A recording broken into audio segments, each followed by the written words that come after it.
አቀፍኩት። አየህ እዛ ጋር ያው ነው። አሁን ማን ተባለ? ስሙ ሊዮ ተብሏል። ለምን? አንበሳ ማለት ነው።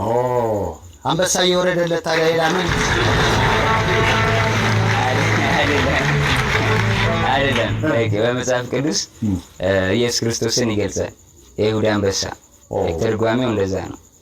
ስለዚህ ሊዮ ያልከው ከዛም አንጻር ሊዮ እንዴት ነው አባቱን ሲያገኝ ደስ አለው? አዎ ደስ ብሎታል በጣም። ከእስር መልስ ህይወት አዲስ መልክ ተጀምሯል ሊባል ይችላል። አይ ነው።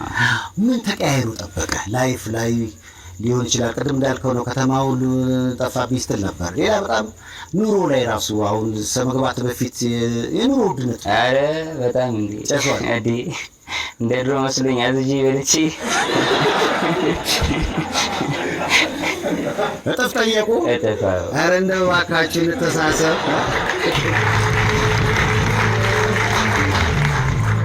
ትንሽ አይደል? አይ ነው። ምግቡ ላይ ራሱ እኮ በደንብ መስራት አለብን።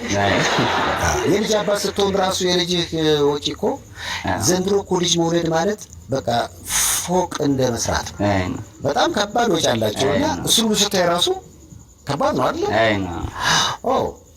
ስለዚህ አንድም እሱ ነው የተወደደ ማለት ለውጥን ያየው እሱ ላይ ነው ማለት ነው።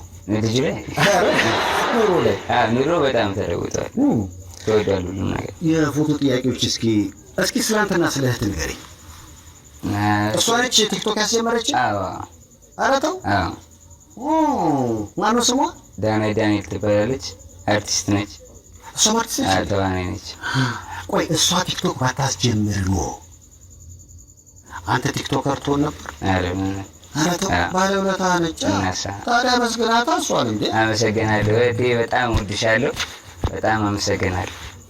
መቼም ያው አንተ ነግረኛል። እዚህ ጋር ኮትና ሱሪ አድርገህ እጅን ኪሱ ስትከት ብዙ መለታችን ያከበረ ነው።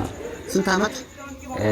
አይ ቲንክ እዚህ ጋር 3 መሰለኝ። አንድ ላይ ነው ልደታችን እናከብረው። እሷ መስከረም 10 ነው ልደቷ፣ እኔ መስከረም 15 ነው። ለመስቀል አንድ ላይ ይከበርልን ነበር። ወጪ ቆጣቢ ለቤተሰብ በጣም አሪፍ ነው። አንተ ቲክቶኩን ተማምነህ ወይም ደግሞ አገሬ ላይ ሰርቼ እለወጣለሁ ይሄን ሁሉ አድናቂን ትቼ መሄድ አልፈልግም አልክ አሜሪካ። የእህቶችህስ ሀሳብ? አንዷ እዛ ነች፣ እሷም አሁን ትሄዳለች ትንሽ ቆይታ። እሷ እዚህ ነው ያለችው? እኛዋ ተለቅ የምትለው እዚህ ነው ያለችው። ስለዚህ እሷም ኪነ ጥበቡ ላይ ነው ያለችው ማለት ነው? አዎ አርቲስት ነች። ባለ ውለታ ሲባል አሁን ስለ እህት ስለ ወንድም ብዙ ጊዜ ስታይ የልጅነት ህይወት፣ ከዛ ደግሞ ወደ ውለታም ስትመጣ በቃ ባለ ውለታ የምትለው እሷ እንደሆነች ስትናገር ይሰማል ስላሉኝ ነው። አይ በጣም በዚህ ብቻ ሳይሆን ላይክ እህቴ ማለት እንደ ሁለተኛ እናቴ ነበረች ለኔ። ዩኒቨርሲቲ